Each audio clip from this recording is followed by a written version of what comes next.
नमस्कार, जय हिंद, वंदे मातरम। आप सभी का स्वागत है आईएएस लाइफस्टाइल एकेडमी में।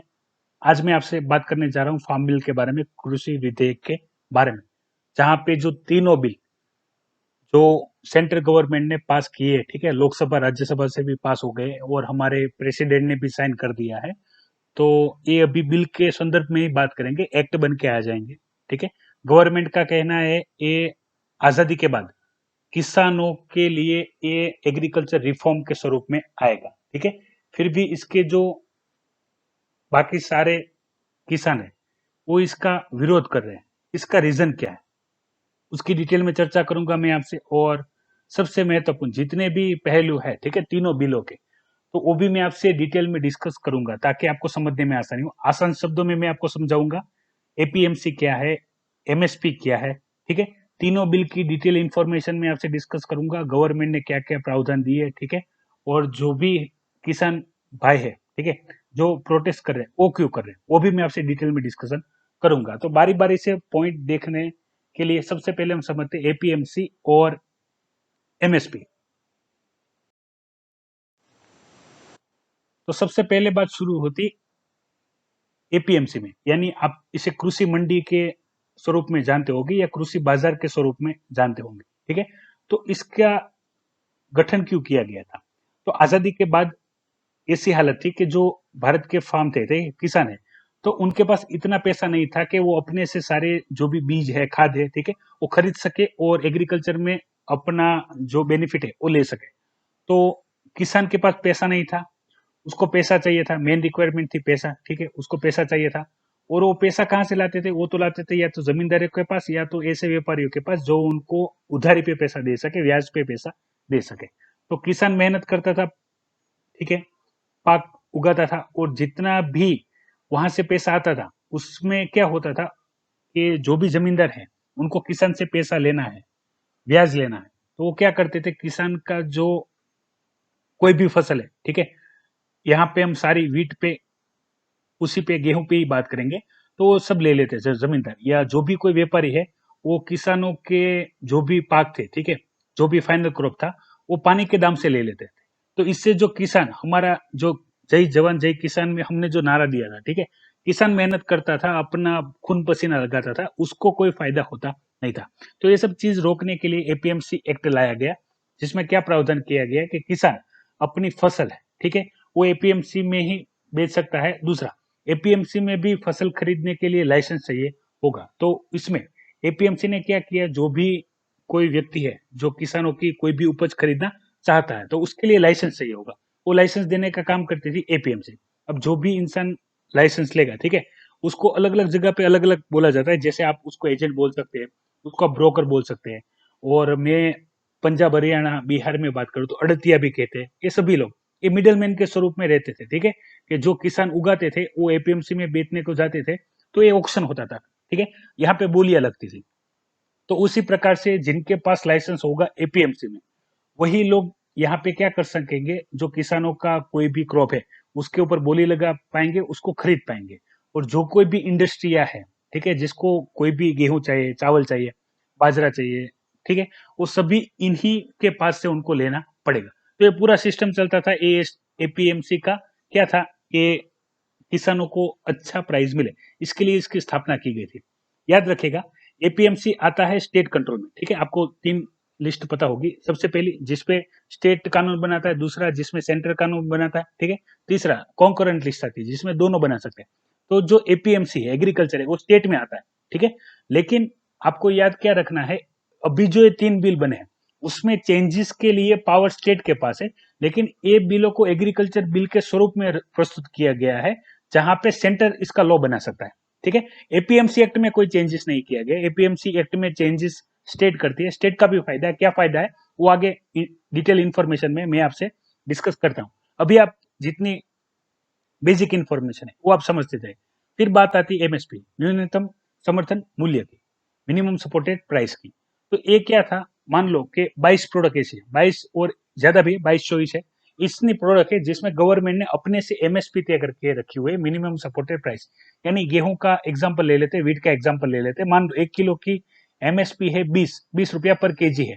ठीक है, इसके ज्यादा कम हो सकता है, मैं करंट वैल्यू से बात नहीं कर रहा हूँ, क्योंकि मैं 2011-12 के डेटा से बात करूँ तो पर क्विंटल इसके भाव होते थे।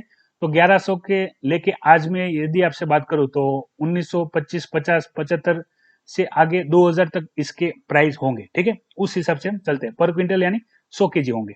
तो यहाँ पे आपको याद क्या रखना है कि पर केजी 20 रुपए के हिसाब से एमएसपी रखा गया है, यानी कोई भी किसान एपीएमसी में बेचने जाता है तो उसकी जो बोली लगेगी, जो ये मिडलमैन या अड़तिया जो बोली लगाएंगे वो 20 रुपए से ज्यादा लगाएंगे, यानी 20 रुपए से बोली की शुरुआत होगी। यानी किसान को इसके लिए 21, 22, 23, 25 कुछ भी मिल सकता है। ठीक है, तो ये आप समझ गए हो कि एपीएमसी की स्थापना क्यों की गई थी। ठीक है, मिनिमम सपोर्टेड प्राइस, ताकि जो भी किसान गेहूं की खेती करता है उनको एटलीस्ट मिनिमम 20 रुपए तो मिले, उससे ज्यादा मिले तो अच्छा है, लेकिन कम से कम 20 रुपए मिले तो किस किसान को गेहूं उगाना है कि नहीं उगाना है वो डिसाइड कर सके। ठीक है, समझ में आ गया इतना पॉइंट। अभी बारी बारी से तीनों बिल देखते हैं। ठीक है, तीनों बिल में क्या क्या बताया गया है वो बारी बारी से देखते हैं। तो उसमें सबसे पहला जो बिल है वो बिल है farmer produce trade and commerce bill. ठीक है, ये बिल जुड़ा है जो भी कोई किसान है, ठीक है, वो अपनी जो कोई भी क्रॉप है, गेहूं के संदर्भ में बात करेंगे तो कहीं पे भी बेच सकता है। ठीक है, ऐसा नहीं है इस बिल के आने के बाद ही ऐसा हो सकता है, जो किसान है वो अपनी उपज कहीं पे भी बेच सकता है पहले से, लेकिन ये जो कंट्रोल था, ठीक है, यानी कोई दूसरी एपीएमसी से या दूसरे बाजार से नहीं ले सकता है, वो सिर्फ मिडल मैन पे, यानी जो भी इंसान था जिन्हें एपीएमसी से लाइसेंस लिया था किसानों की जो भी कोई क्रॉप है खरीदने के लिए, उसके ऊपर लागू होता था। अपना किसान है वो पहले से कहीं पे भी अपनी जो भी कोई क्रॉप है वो बाहर बेच सकता है। ठीक है, दूसरी चीज यहाँ पे जो प्रावधान दिया गया है, यहाँ पे जो प्राइवेट पार्टनर है, ठीक है, यानी इंडिविजुअल पर्सन या कॉर्पोरेट, यानी बड़े बड़े कॉर्पोरेट है, इसमें आप कोई भी नाम ले सकते हैं जो ऑलरेडी फूड प्रोसेसिंग इंडस्ट्री में वर्किंग में है, ठीक है, वो यहाँ पे पार्टिसिपेट कर सकते हैं। अभी यहाँ पे बताया ये गया है कि जो भी कोई किसान थे, ठीक है, उसमें मैंने आपको बताया वो अब सेलिंग जो भी अपनी कोई क्रॉप थी वो बेचने के लिए एपीएमसी में जाते थे। ठीक है, एपीएमसी में जो भी कोई व्यक्ति है जिसको किसानों का गेहूं खरीदना था तो उसको लाइसेंस लेना पड़ेगा। ठीक है, तो इसके ऊपर एपीएमसी का राइट है लाइसेंस किसको देना है नहीं देना है, इसके भी बात करेंगे। जैसे यहाँ पे होता क्या है, बारीकी से समझिएगा। एपीएमसी में जो भी कोई बंदा है, यानी मैं और आप जाए लाइसेंस लेने के लिए, तो यहाँ पे हम लाइसेंस नहीं ले पाएंगे। ज्यादातर केस में क्या किया जाता था कि एपीएमसी है वो स्टेट कंट्रोल में होती थी। ठीक है, तो एपीएमसी में जिसके भी पास लाइसेंस हो वो या तो राजनीतिक पर्सन होते हैं उसके परिवार से, या उससे जुड़ाव रखने वाले के पास ही उसका लाइसेंस होता था। ठीक है, तो एक प्रकार से एपीएमसी में जिसके पास लाइसेंस होता था उसकी खुद की मोनोपोली थी सभी की। दूसरा चीज, मान लो कि यहाँ पे जो भी 3-4 अड़तिया होंगे, ठीक है, मिडल मैन होंगे जो कि ऑक्शन में पार्टिसिपेट करते हैं, उन पे भी आपको 2-3 चीजें मैं बता देता हूँ जो शायद आपको ना भी पता हो, क्योंकि आप यदि शहर से, ठीक है, तो आपको पता नहीं होगा एपीएमसी में कार्य किस प्रकार से होता है। ठीक है, ये प्रोसेस मैंने बारीकी से देखी है, इसलिए मैं आपको डिटेल में अभी एक्सप्लेन कर रहा हूँ। तो यहाँ पे क्या होगा, मान लो कि भाई यहाँ पे एक एजेंट है मिडल मैन ए, बी, सी, ठीक है, डी।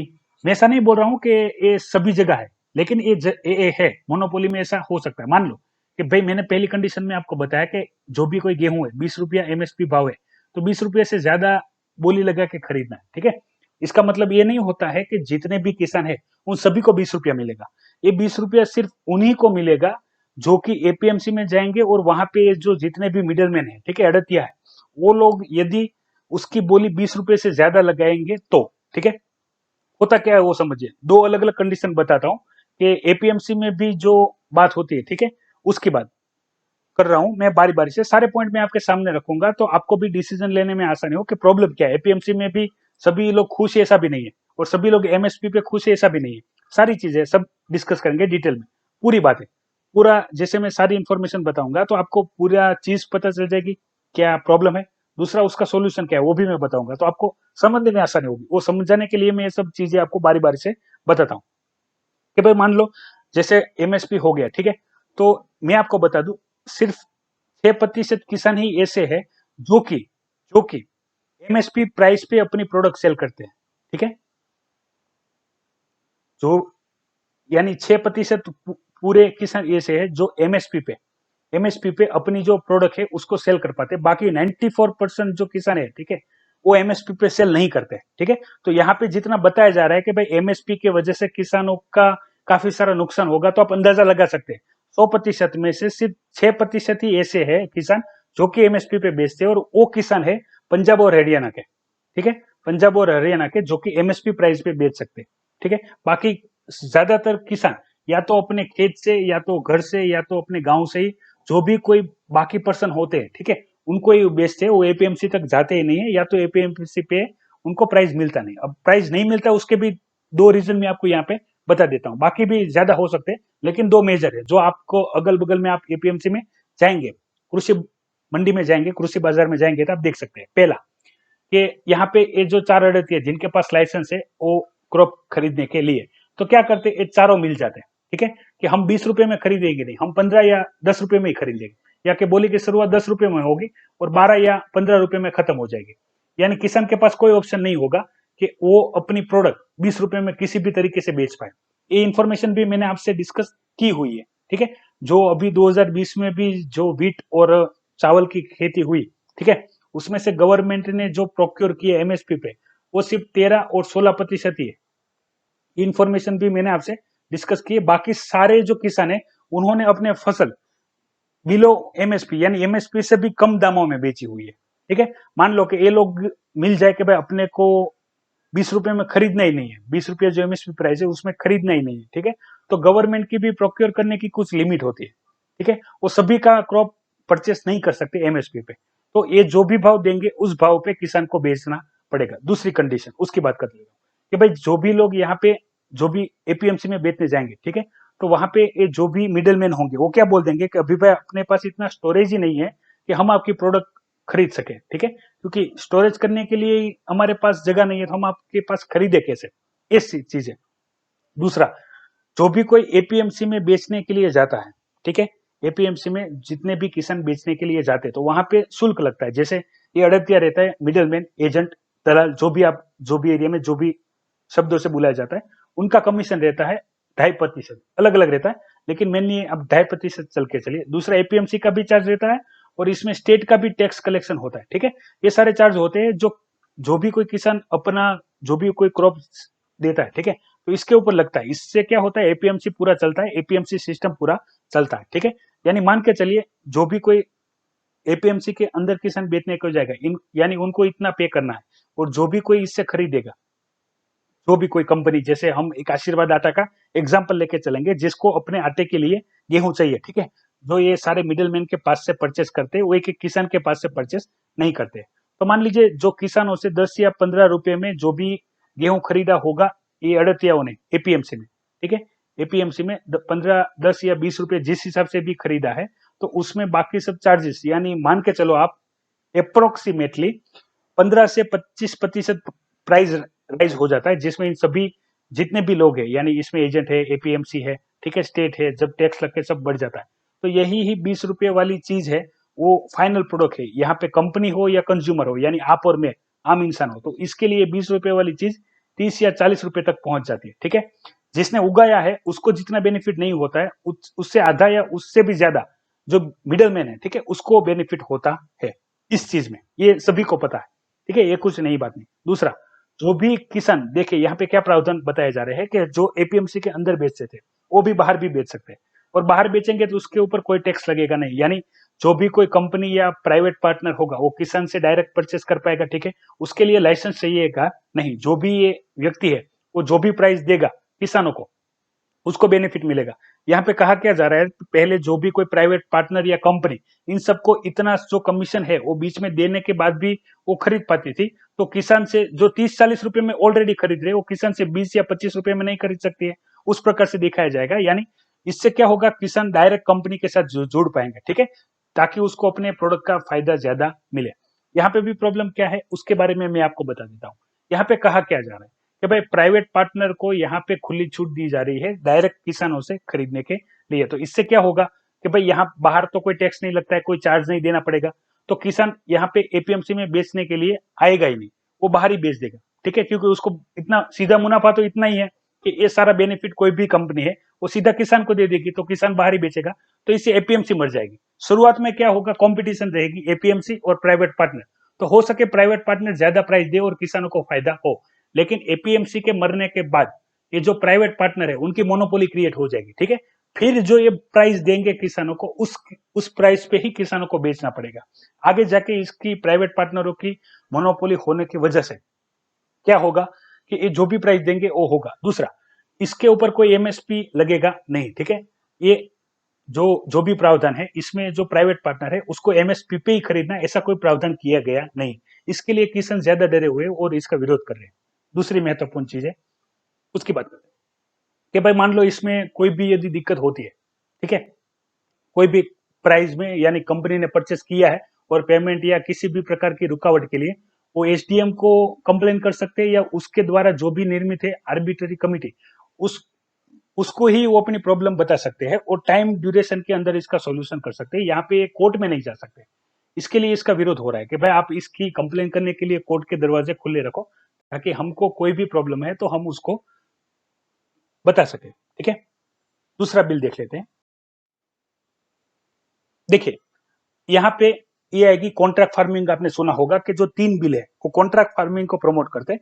तो जो दूसरा बिल है farmer agreement on price assurance and farm service bill, ये सीधे सीधे कॉन्ट्रैक्ट फार्मिंग को क्या करते हैं, प्रोत्साहन देते हैं, ठीक है। किस प्रकार से वो देख लेते हैं तो पता चल जाएगा कि यहाँ पे कॉन्ट्रैक्ट फार्मिंग यानी कि वो मैं आपको बता देता हूँ कि मान लो भाई ये है आशीर्वाद आटा ही ले लेते हैं जिसको गेहूं चाहिए, ठीक है। आशीर्वाद ले लेते company, company as a corporate, उनको चाहिए गेहूं, तो वो क्या करेंगे, वो फार्मर के साथ, किसानों के साथ क्या कर लेंगे, एग्रीमेंट कर लेंगे। क्या एग्रीमेंट करेंगे कि आप हमारे लिए गेहूं उगाओ, ठीक है, वीट उगाओ, आपके जो भी वीट रहेंगे, ठीक है, वो हम 25 रुपये प्राइस पर केजी के हिसाब से आपसे ले लेंगे, ठीक है। और ज्यादा भी क्वांटिटी भी डिसाइड होती है, लेकिन उससे भी ज्यादा यदि क्वांटिटी हुई तो हम सब कुछ 25 रुपये के हिसाब से आपसे परचेस कर लेंगे, ठीक है। इसमें फार्मर का फायदा क्या है, फार्मर को सिर्फ उगाना है, ठीक है। जैसे ही फाइनल क्रॉप आएगी तो ये जो कंपनी है आशीर्वाद आटा, उसके ट्रक आएंगे, फार्मरों के सारे जो गेहूं वजन करके 25 रुपये के हिसाब से उनके पास से लेके जाएंगे। यानी इस चीज में फार्मर को अपनी जो भी कोई क्रॉप है, ठीक है, उसको ना तो ट्रांसपोर्टेशन करना है, ना तो एपीएमसी के पास लेके जाना है, ना एमएसपी की कोई चिंता। उसको सिर्फ अपनी फाइनल जो प्रोडक्ट है जो तय हुई है, ठीक है, इसके जो प्राइस है वो पहले से ही डिसाइड होते हैं इसमें। यानी ऐसा नहीं है कि आपको उगाना है उसके बाद जो आएगा उस पर हम डिसाइड करेंगे, इस प्रकार से नहीं होता है, ठीक है।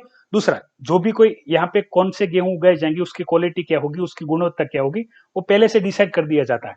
इससे क्या होता है कि भाई जो किसान है उसको शांति रहती है कि भाई जैसे ही मेरा फाइनल प्रोडक्ट आएगा, ठीक है, जैसे ही मेरा गेहूं आएगा मैं सीधा कंपनी को बेच दूंगा, मुझे कोई टेंशन नहीं, मेरे पैसे फ्री हो जाएंगे, मैं अगली खेती के लिए काम करूंगा। तो इससे फायदा किसानों को क्या, वो एक प्राइस की चिंता गई। दूसरा कि भाई इसके लिए जो भी कोई बीज चाहिए, कौन से यूज करने हैं, वो भी डिसाइड होता है, तो वो भी कंपनी के द्वारा प्रोवाइड करवाया जाता है। जितना भी कोई खाद है, ठीक है, पेस्टिसाइड है, वो सारा कुछ डिसाइड होता है। और इसमें किसानों के लिए आसान है, क्योंकि उसको बीच में जो मिडल मैन है, ठीक है, एपीएमसी के जो अड़तिया है, एजेंट है, उसकी कोई टेंशन नहीं है। तो सीधा अपना जो क्रॉप है वो 25 रुपये से कंपनी में बेच सकते हैं, ठीक है। यहाँ पे भी 2-3 प्रॉब्लम है, उसकी भी डिस्कशन कर लेता हूँ। क्या प्रॉब्लम है कि भाई मान लो यहाँ से 25 रुपये में तय तो हुआ, ठीक है, अभी मार्केट में 20 रुपये चल रहा है और ये 25 रुपये में लेके जा रहे तो फार्मर को बेनिफिट है। लेकिन मान लो कि भाई कम हुए, ठीक है, जो भी वीट है वो कम हुए या उसकी फसल बर्बाद हो गई, ठीक है, तो इसके ओपन मार्केट में जो एपीएमसी या दूसरे मार्केट में प्राइस बढ़ के 30 या 35 या 50 हो गए, ठीक है, तो किसान है वो, उनको कंपनी को 25 रुपये में ही बेचना पड़ेगा, ठीक है। वो बाहर जाके 30, 35 या 50 रुपये में वो बेच नहीं सकता, क्योंकि कॉन्ट्रैक्ट किया हुआ है, ठीक है। तो अगर ज्यादा भाव है तो ये किसान के लिए क्या है, ये खतरा है। दूसरी चीज कि भाई मान लो 25 रुपया तय तो हुआ, किसान ने उगा भी दिया, फिर कंपनी उठ गई या कंपनी मुकर गई या कंपनी ने लेने से मना कर दिया, तो इस कंडीशन में भी जो भी कोई सामान्य किसान है, ठीक है, वो कंपनी के साथ लड़ने नहीं जा सकता। यहाँ पे कॉन्ट्रैक्ट या तो पर्सन के साथ होगा या तो कंपनी के साथ होगा। उन दोनों कंडीशन में जो किसान है वो बड़े से इंस्टीट्यूट के साथ लड़ नहीं सकता है, ठीक है। ये भी दोनों चीज है। तीसरे बिल की बात करते हैं। यहाँ पे भी समझिएगा बारी बारी से, मैं एक एक बिल की जो डिटेल इंफॉर्मेशन है वो आपसे शेयर कर रहा हूँ ताकि आपको समझने में आसानी हो। एसेंशियल कमोडिटी बिल, इसमें क्या किया कि गवर्नमेंट ने जो 1955 में जो स्टोरेज था, ठीक है, उसके ऊपर रोक लगाई गई थी। क्योंकि होता क्या था कि भाई मान लो मेरे पास मैं सबसे बड़ा व्यापारी हूँ डिस्ट्रीब्यूटर एरिया का, तो मैं क्या करता हूँ, प्याज है या टमाटर है या कोई भी ऐसी चीज, जैसे उसकी मैं स्टॉकिंग कर लेता हूँ, ठीक है। इससे क्या होगा, मार्केट में उस चीज की जो अवेबिलिटी है वो कम हो जाएगी। अब मैंने एक चीज आपको पहले से बताई हुई कि भाई मार्केट में कोई भी चीज की कमी हो, ठीक है, और डिमांड ज्यादा हो, तो उस चीज में इस प्रोडक्ट की प्राइस क्या हो जाती है, सडनली राइज हो जाती है, ठीक है। तो इसके वजह से महंगाई के शिकार आम पब्लिक होती है। तो इसको रोकने के लिए 1955 में एक एक्ट लाया गया था जिसमें स्टोरेज पे पाबंदी लाई गई थी। ठीक है। तो प्राइवेट पार्टनर की इसके ऊपर कोई भी प्राइवेट पार्टनर आएगा कब, जब उसको अपनी जो भी कोई खरीदी करेगा, ठीक है, मान लो 20 रुपए में वो खरीदता है और उसको 30 रुपया या 40 रुपया मिले तो उसके लिए बेनिफिट है। तो इसके लिए उसको स्टोरेज करना पड़ेगा। तो स्टोरेज का प्रावधान इस बिल में किया गया है। खाली रोका किन किन कंडीशन में गया है, वार यानी यदि कोई युद्ध होता है तो इमरजेंसी कंडीशन में आप इसको स्टॉक जो आपने किया है वो नहीं कर सकते हो। और तीसरा है नेचुरल डिजास्टर यानी कोरोना वायरस जैसी कंडीशन, कि भाई इन तीनों कंडीशन में आपको क्या कर नहीं सकते हो, स्टोरेज आप नहीं कर सकते हो। ठीक है। इसके बाद आप स्टोरेज कर सकते हो। यानी यहाँ पे गवर्नमेंट क्या दिखा रही है कि भाई मैं स्टोरेज की परमिशन एक आम इंसान को, एक किसान को, ठीक है, जो भी कोई एजेंट है उसको, और जो भी व्यक्ति जो एग्रीकल्चर फूड प्रोसेसिंग से जुड़ा है उन सभी के लिए मैं दरवाजे खुले रख। मैं कहाँ कर रहा हूँ कि भाई यहाँ पे एपीएमसी के जो अड़तिया है, एजेंट है, मिडिल मैन है, वही स्टोरेज करे, या तो कोई मार्केट में बड़ा डिस्ट्रीब्यूटर है, कॉर्पोरेटेड है, या प्राइवेट पार्टनर है, वही स्टोरेज करे। किसान भी स्टोरेज कर सकता है। ठीक है। लेकिन आप समझ सकते हैं किसान के पास उसको रखने के लिए जगह नहीं होती है। ठीक है। स्टोरेज की तो बात अलग है। दूसरी चीज, जो भी कोई, मैं आपको एक कंडीशन बताया था कि जहां पे एपीएमसी में किसान बेचने को जाता है और वहां पे जो मिडिल मैन अड़तिया है वो एमएसपी से कम भी बेच रहा हो तब भी किसान बेच देते हैं। क्यों? क्योंकि वो क्या सोचता है कि भाई अभी मैं एपीएमसी से घर पे लेके जाऊंगा, ठीक है, तो उसको ट्रांसपोर्टेशन कॉस्ट लगेगा। दूसरी चीज, उसको संभाल के मैं कहाँ रखूंगा और कब तक रखूंगा, और फिर फ्यूचर में इसके प्राइस आए कि ना आए वो क्या पता। और मुझे अगली खेती के लिए ऑलरेडी अभी भी बीज और खाद सब कुछ खरीदना है, तो उसके लिए पैसे मैं कहाँ से लाऊं। तो इन सब प्रॉब्लम को सोल्यूशन वो क्या करता है, वो जो भी मिडल मैन है, अड़तिया है, वो जो भी प्राइस देता है उस प्राइस पे उसको बेचना पड़ता है। क्योंकि वो घर पे ले जाएगा, स्टोर कहाँ करेगा, स्टोर भी कर दिया तो बिगड़ने के चांसेस ज्यादा है, और फिर भी कोई प्राइस मिले ऐसा भी नहीं है। ठीक है। तो ये जो प्राइवेट पार्टनर है उनके लिए जितने भी प्रावधान चाहिए थे, ठीक है, ये तीनों बिल में ओ किए गए। अभी समझते हैं कि जो भी कोई किसान है, ठीक है, वो इसका विरोध क्यों कर रहे हैं। सबसे पहली बात तो मैंने आपको एपीएमसी में बताया, एपीएमसी को रेगुलेट करता है स्टेट। ठीक है। और स्टेट में भी एपीएमसी में जितना भी ट्रेडिंग होता है, ठीक है, जितना भी खरीद बेचन होता है तो उसमें एपीएमसी का चार्ज लगता है। ठीक है। फिर जो मिडिल मैन रहेगा जिसके पास लाइसेंस है उसका चार्ज लगता है, और बाकी अन्य खर्च कि जो पे करने पड़ते हैं किसान और जो भी वहां से खरीदी करता है उन सभी को। तो इससे स्टेट की भी खासी इनकम होती थी। ठीक है। एक एग्जाम्पल बताया गया है पंजाब को लेके, ठीक है, जहां पे इतना 3,600 करोड़ की इनकम सीधे पंजाब को हो रही है। ठीक है। इसलिए स्टेट भी चाहते हैं कि भाई जो नए बिल है, ठीक है, वो ना इम्प्लीमेंट हो। दूसरा, जो सबसे ज्यादा किसानों को परेशान करता है कि भाई आप इसके लिए कोई भी प्रॉब्लम हुई तो आप कोर्ट नहीं जा सकते हो। ठीक है। आप ज्यादा से ज्यादा एसडीएम के पास जा सकते हो, या उसके द्वारा जो भी कोई आर्बिट्ररी कमेटी बिठाई जाएगी उसके पास ही जा सकते हो। और सबसे महत्वपूर्ण जो हो वो है एमएसपी, यानी मिनिमम सपोर्टेड प्राइस पे ही प्राइवेट पार्टनर को खरीदना है या कॉर्पोरेट इंस्टीट्यूट को खरीदना है। ऐसा प्रावधान कहीं बिल में नहीं दिया गया है। ठीक है। इसको सबसे ज्यादा हाईलाइट किया जा रहा है कि भाई आप ऐसा कोई प्रावधान कर दो कि जिससे पता चले कि भाई जो भी कोई प्राइवेट पार्टनर है, ठीक है, वो एमएसपी पे सारी चीजें खरीदेगा। तो इसके ऊपर फोकस किया जा रहा है। इतने ये तीन मेजर पॉइंट है। ठीक है। बाकी जितने भी पॉइंट है मैंने बताए, और ये तीन सबसे बड़े मेजर पॉइंट है। इसलिए स्टेट और जितने भी किसान है जो एमएसपी पे बेच रहे थे, स्पेशली हरियाणा पंजाब के, तो उसका भाई ध्यान है। और दूसरा कि भाई इसके निपटारे के लिए, जैसे कि मैंने बताया कि भाई जो भी कोई कॉन्ट्रैक्ट फार्मिंग में यदि कंपनी अपने वादे से मुकर जाती है तो किसान उससे लड़ नहीं पाएगा। ठीक है। ऐसा भी एग्जाम्पल देखा गया है काफी बार। और ये सारे जो रेफरेंस है, ठीक है, कि भाई एपीएमसी जब तक है तब तक एपीएमसी के लिए जो भी प्राइवेट पार्टनर है या कॉर्पोरेट इंस्टीट्यूट है ये कंपटीशन के रूप में काम करेंगे, तो इसमें फार्मर का फायदा होगा।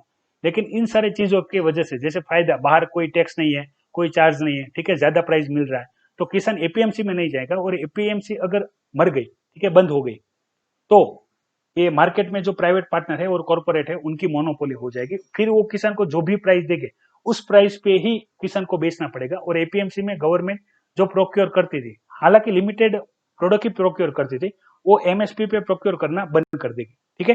तो ये चीज किसान को सबसे ज्यादा डरा रही है। ठीक है। इसके लिए वो प्रोटेस्ट कर रहे हैं।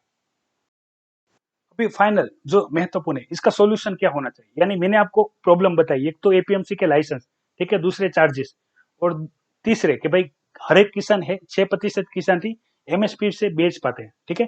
तो ये सारे जो इसके खामियां हैं, एपीएमसी आई तब अच्छे से कार्य कर रही थी, लेकिन इसमें भी धीरे धीरे पॉलिटिक्स आ गई। ठीक है। तो इसके अंदर रिफॉर्म करना चाहिए जो करंट अभी जो भी कोई है उसमें। ठीक है। दूसरा, इसमें करना क्या है, जो ये संग्रह करने की लिमिट है, ठीक है, किसकी, एपीएमसी की। तो उसको बढ़ाना चाहिए गवर्नमेंट को खुद को ही, ताकि किसान ज्यादा से ज्यादा एमएसपी भाव पे गवर्नमेंट को ही बेच सके, ठीक है, क्योंकि किसान को किसी प्राइवेट पार्टनर के ऊपर डिपेंड ना रहना पड़े, अपने लोकल एरिया के जो भी कोई व्यक्ति है, ठीक है, उसके ऊपर डिपेंड ना रहना पड़े। दूसरी चीज कि भाई कोर्ट में जाने की जो आजादी थी अभी तक, वो इससे निकल जाएगी, ठीक है। अभी वो ज्यादा से ज्यादा एसडीएम को और उसके द्वारा भी जो कोई भी आर्बिट्रेरी कमिटी नियुक्त की गई उस पे ही वो क्या कर सकता है कि अपनी जो भी बात है वो रख सकता है, उसको कोर्ट के लिए अलाउ करना चाहिए। दूसरा, जो मिनिमम सपोर्टेड प्राइस पे स्वामीनाथन कमेटी द्वारा जितने भी रिकमेंडेशन दिए गए हैं, ठीक है, उसको फॉलो करना चाहिए। इससे किसान को बेनिफिट होगा। यदि आपको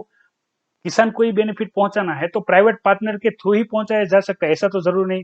गवर्नमेंट ऑलरेडी इसके लिए स्टेप ले रही थी, ठीक है, तो इसके लिए और भी वो अच्छे से स्टेप ले सकती है इन सारे पॉइंटों के बजाय। दूसरा, इनाम में भी वो कोई भी किसान है वो अपनी जहां पे भी ज्यादा नीड है, ठीक है, आपने देखा होगा, मैं आपको जनरल बात करूं तो पहले रहता है फार्मर जो कि उगाता है, वो जाता है अपनी लोकल एरिया एपीएमसी में, ठीक है, जहां पे बेचता है, फिर वो जाता है प्रोडक्ट वहां से उस एरिया में जहां पे मार्केट में डिमांड है, जैसे मेट्रो सिटी, आप मुंबई, बेंगलुरु, दिल्ली सब समझ सकते हो। फिर वहां पे लोकल कंज्यूमर यानी आपकी और मेरे पास आता है, ठीक है, और बीच में ये सब भी रहते हैं। तो यहाँ से जो पानी के भाव या 10 या 20 रुपए में जो चीज खरीदी वो यहाँ पे फाइनल प्रोडक्ट 30 या 40 रुपए में या उससे भी ज्यादा मिल रही है, ठीक है।